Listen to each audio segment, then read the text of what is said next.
నమస్కారం. Hello. Welcome to Cinephile India. Cinema చూసి నెల అయిందండి almost. Exam season, champions trophy అన్నీ అనుకుంటాను. సినిమాస్ రాలేదసలు. ఆల్మోస్ట్ 4 వీక్స్ అయింది దగ్గర దగ్గర. లాస్ట్ నేను చూసింది 'officer on duty.' Almost 1 month తర్వాత బోర్ కొడుతుంటే లక్కీగా ఈరోజు 'కోర్ట్ స్టేట్ వర్సెస్ నోబడీ' అనే కొత్త తెలుగు సినిమా వచ్చింది. Presented by Nani, Priyadarshi, Shivaji, Sai Kumar, Rohini main క్యారెక్టర్స్లో ఒక సీరియస్ కోర్ట్ డ్రామా. నాకు చాలా నచ్చింది సినిమా. చాలా హ్యాపీగా అనిపించింది సినిమా చూస్తుంటే. చాలా సాటిస్ఫైయింగ్గా అనిపించింది సినిమా చూస్తుంటే. ఏదో గ్యాప్ వచ్చింది కదా సినిమా చూస్తే ఏదో కొత్తగా అలా కాదు. సినిమా జెన్యూన్లీ బాగుంది. I'm willing to say that ఈ ఫస్ట్ 3 months అయింది కదా 2025 నుంచి, this is probably the best Telugu movie so far this year. అదైతే ఐ కెన్ గ్యారంటీ యూ. ఇప్పుడు డీటెయిల్స్లోకి వెళ్దాము. Written and directed by Ram Jagadeesh. ఈయన ఫస్ట్ టైం డైరెక్టర్ అనుకుంటాను. I think it's his debut movie. And co written by Vamsidhar Sirigiri and Karthikeya Srinivas. ఈ సినిమా strength వచ్చేసిందంటే story, screen play. Basically screen play విషయంలో కొంచెం కన్వీనియన్సెస్ ఉంటాయి. మన హీరో క్యారెక్టర్ని జస్టిఫై చేయడం కోసం అని చెప్పి కొన్ని కన్వీనియన్సెస్ తీసుకున్నారు. అండ్ సాధారణంగా లీగల్ ప్రొసీజర్స్లో, నేను లాయర్ని కాదు, నాకు లా పెద్దగా తెలియదు. ఆబ్వియస్లీ ఏదో సినిమాల్లో కోర్ట్ డ్రామాస్ చూసి, థ్రిల్లర్స్ చూసి, అనలైజ్ చేసి, లాజికల్గా ఇన్ఫర్మేషన్ పీస్ చేసుకునే నాలెడ్జ్ నాది. సో బట్ నాకే చాలా కన్వీనియంట్గా అనిపించింది ద వే మన character Surya Teja played by Priyadarshi ఒక ఆస్పైరింగ్ లాయర్ అనమాట.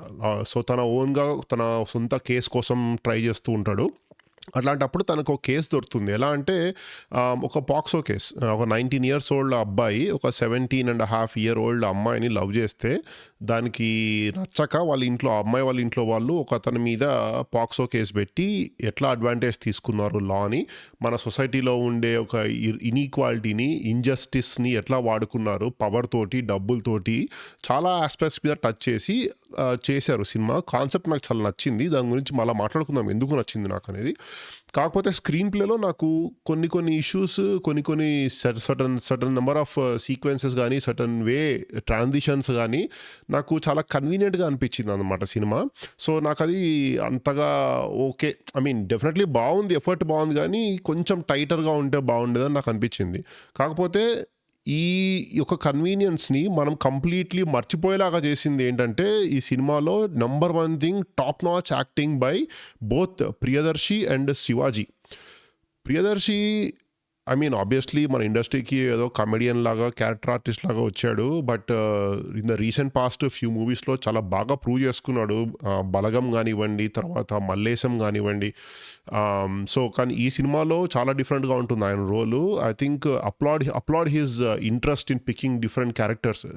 Priyadarshi obviously he has got a very good range as an actor. Last year 35లో కూడా చూసాము.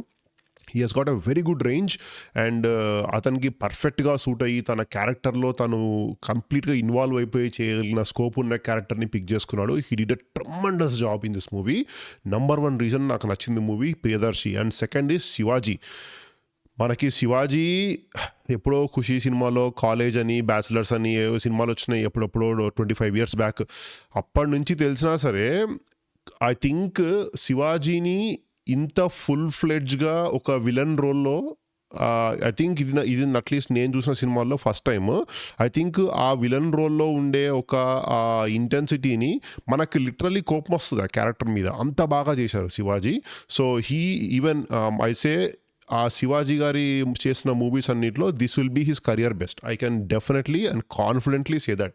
And of course Sai Kumar గారు ఉన్నారు, రోహిణి గారు ఉన్నారు. వీళ్ళందరూ సీజన్డ్ యాక్టర్స్. వీళ్ళ గురించి స్పెషల్గా చెప్పాల్సిందే, they did their job very well. And ఇంకో చెప్పాలంటే ఇద్దరు కొత్త వాళ్ళు ఉన్నారు ఈ సినిమాలో. ఎవరైతే 19-year-old అబ్బాయి, 17-year-old అమ్మాయి అని చెప్పాను కదా, మెయిన్ వాళ్ళ చుట్టూ తిరుగుతుంటుంది స్టోరీ అంతా. వాళ్ళిద్దరూ చాలా బాగా చేశారు యాక్చువల్లీ. సినిమా చాలా న్యాచురల్గా ఉంది సినిమా. అంటే చాలామంది ఆన్లైన్ కామెంట్స్తో ట్రోల్స్ చూశారు నిబ్బా నిబ్బి అని. బట్ అదంతా పక్కన పెడితే ఆ ఏజ్ వాళ్ళు ఎట్లా బిహేవ్ చేస్తారో, వాళ్ళు ఎట్లాంటి మేనరిజమ్స్ కానీ, వాళ్ళు ఎట్లా మాట్లాడతారు. 2013లో సెట్ అయి ఉంటుంది సినిమా, ఒక 12 years బ్యాక్. ఆ టైంకి ఎట్లా ఉండేది సిచ్యువేషన్, కాలేజ్కి వెళ్ళే వాళ్ళు ఎట్లా బిహేవ్ చేసేవాళ్ళు, ఇర్రెస్పాన్సిబుల్‌గా, కేర్‌లెస్‌గా వాళ్ళు చేసే పనులకి కాన్సిక్వెన్సెస్ అర్థం కాకుండా ఏదో రాండమ్‌గా చేసేస్తుంటాం కదా! టీనేజర్స్ అందరూ అంతే. సో, అందరూ అట్లా చేసుంటారు. సో, ఆ కైండ్ ఆఫ్ ఎమోషన్స్‌ని, ఆ కైండ్ ఆఫ్ క్యారెక్టరైజేషన్స్‌ని వాళ్ళిద్దరూ చాలా బాగా చూపించారనమాట. అందుకే ఆ ఎమోషనల్ కోషెంట్ గాని, ఆ ఇంటెన్సిటీ గాని చాలా వర్కౌట్ అయింది నాకు ఆ సినిమాలో. డెస్పైట్ నేను చెప్పిన స్క్రీన్ ప్లేలో ఆ ఇష్యూస్ ఉన్నప్పటికీ నాకు చాలా వర్కౌట్ అయింది. ఎందుకంటే because of all these people, ఈ యాక్టర్స్ అందరూ చాలా బ్యూటిఫుల్‌గా యాక్ట్ చేశారు సినిమాలో. అండ్ స్క్రీన్ ప్లే చెప్పుకున్నాం కదా! Could have been definitely better అని. కొన్ని ప్లాట్ కన్వీనియన్సెస్ తోటి నాకు అంత కోర్ట్ రూమ్ డ్రామాలో ఎంత ఎక్సైట్మెంట్ రావాలో నాకు రావాల్సినంత రాలేదు. Because it was predictable. కాకపోతే ఇంకొక విషయం ఏంటంటే నాకు కైండ్ నచ్చింది, కుడ్ హావ్ బీన్ బెటర్ ఏంటంటే ఎడిటింగ్. ఈ సినిమాలో ఎడిటింగ్ ఎవరో నాకు ఐఎండిబిలో చూస్తున్నాను, ఎడిటోరియల్ డిపార్ట్మెంట్లో పేర్లు రాలేదు. జస్ట్ కలరిస్ట్ సురేష్ రవి పేరు ఇచ్చారు. మేబీ ఆయన ఎడిట్ చేశారో నాకు తెలీదు. సినిమా టైటిల్స్లో I couldn't focus. I'm sorry because titles సపరేట్గా పడలేదు, స్టోరీ అవుతుంటే పడ్డాయి. So I was watching the movie, not reading the titles. Sorry, editor పేరు నాకు తెలీదు. బట్ ఎడిటింగ్ ఎక్కడ బాగుండాలో అక్కడ బాగుంది. ఎందుకంటే మనకి స్టోరీ కొంచెం నాన్ లీనియర్‌గా వెళ్తూ ఉంటుంది. సో, అట్లాంటప్పుడు ఎక్కడ కరెక్ట్‌గా కట్ చేయాలో, ఎందుకంటే కొన్ని సీన్స్‌లో మనకి ఏంటి డ్రాగ్ అవుతోందా అనిపించే టైంలో కరెక్ట్‌గా కట్ చేసి వేరే మనకి చూపిస్తారు. సో, నాకది okay, fine, okay, he gets the audience pulse. ఆ ఎడిటర్ ఎవరైతే ఉన్నారో that person gets the audience pulse. And అది నాకు నచ్చింది. But at the same time ఈ స్క్రీన్ ప్లేలో డెఫిషియన్సీస్‌ని కొంచెం కవర్ చేసిండొచ్చు బెటర్ ఎడిటింగ్ తోటి. ఈ ఎక్స్‌ట్రీమ్ నాన్ లీనియర్ తో ఎప్పడం వల్ల ఏంటంటే కొన్ని ఇన్ఫర్మేషన్ మనకు రివీల్ అవుతున్న ఇన్ఫర్మేషన్ కాస్త కొంచెం ఒక ఫ్యూ సీన్స్ కానీ డిలే చేసి కానీ అట్లా రివీల్ చేసి ఉంటే మాత్రం ఎడిటింగ్లో ఇంపాక్ట్ చాలా బాగుండేది. అంటే ఒక సస్పెన్స్ థ్రిల్లర్ మూవీ కాదు ఇది, కోర్ట్ రూమ్ డ్రామా. కానీ ఆ థ్రిల్లర్ ఎలిమెంట్ కూడా చాలా బాగా వర్కౌట్ అయ్యాయి. చాలా స్కోప్ ఉన్న స్టోరీ అండ్ స్క్రిప్ట్ ఇది. సో అందుకని ఎడిటింగ్ విషయంలో నాకు డెస్పైట్ నాకు నచ్చినా సరే could have been much better. సినిమా నెక్స్ట్ లెవెల్కి వెళ్ళేదన్నమాట ఎడిటింగ్ కూడా. సో అది టోటల్ నాకైతే చాలా నచ్చింది సినిమా. It's a very sincere effort. ఈ సినిమాలో ఏంటంటే చాలా మెయిన్ ఆస్పెక్ట్స్ టచ్ చేశాడు director and writer Ram Jagadeesh. ఏంటంటే ఫస్ట్ ఆఫ్ ఆల్ నేను కొంచెం చెప్పాను కదా ఇనీషియల్గా, సొసైటీలో ఉండే ఇన్ఈక్వాలిటీస్లో అయితే డబ్బున్నోడు, పవర్ ఉన్నోడు లాని తనకి అనుగుణంగా ఎట్లా వాడుకొని పవర్ లేని వాడిని, డబ్బు లేని వాళ్ళని ఎట్లా ఎక్స్ప్లాయిట్ చేస్తున్నాడు అనేది ఒక టాపిక్. అండ్ తర్వాత మన లీగల్ సిస్టము ఎంత కరప్టెడ్ ఉంది అనేది ఇంకొక టాపిక్.